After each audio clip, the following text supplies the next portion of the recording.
de noviembre de 1870, en su guardilla de París, Isidore Ducas, conde de Lautréamont, repasa las cartas que le ha enviado un investigador del pensamiento. Creo que en el proceso de lectura, en la experiencia de la lectura en realidad, es un poco inevitable tratar de descubrir al autor a través de la obra, sobre todo cuando es la obra la que lo sobrevive, como en este caso. Creo que Los Cantos de Maldoror fue una obra controversial en su momento que sacudió a París y cuyo valor pudo recién rescatarse 20 años después de su muerte.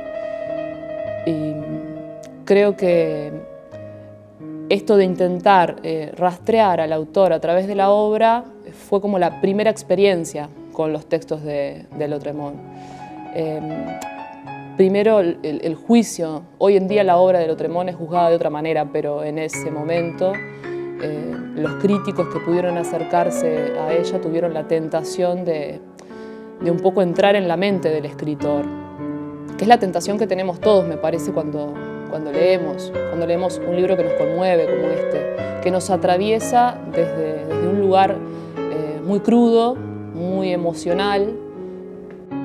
La condena fue como la primera posibilidad frente a los textos de Lautréamont, frente a Los Cantos de Maldoror.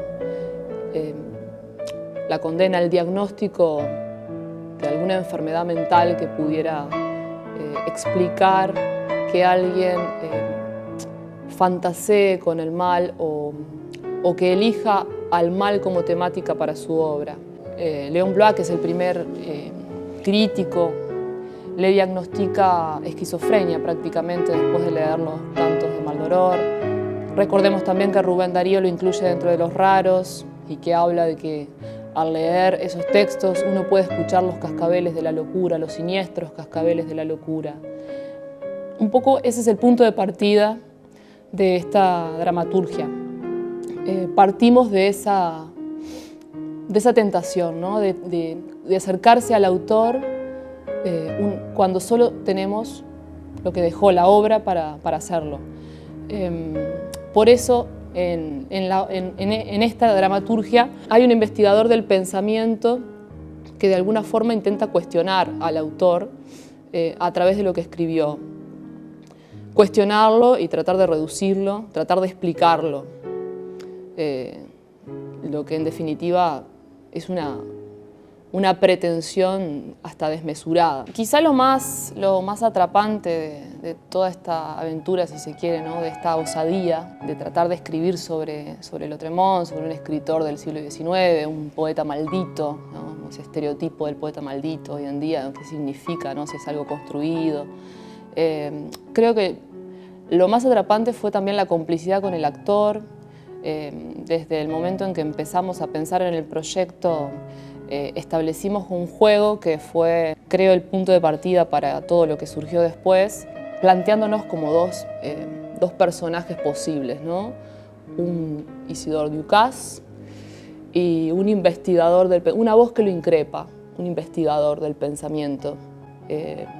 Y empezamos como en este diálogo anacrónico a tratar hay uno que increpa y otro que intenta defenderse frente a ese cuestionamiento.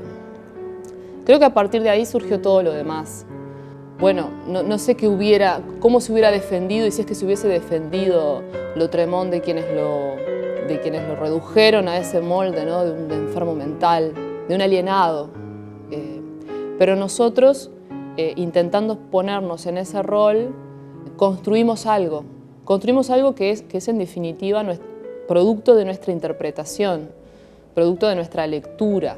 Todo esto ocurrió después de haber leído Los Cantos de Maldoror, que fue el primer acercamiento que tuvimos a Isidore Ducas, fue a partir de la lectura de Los Cantos de Maldoror.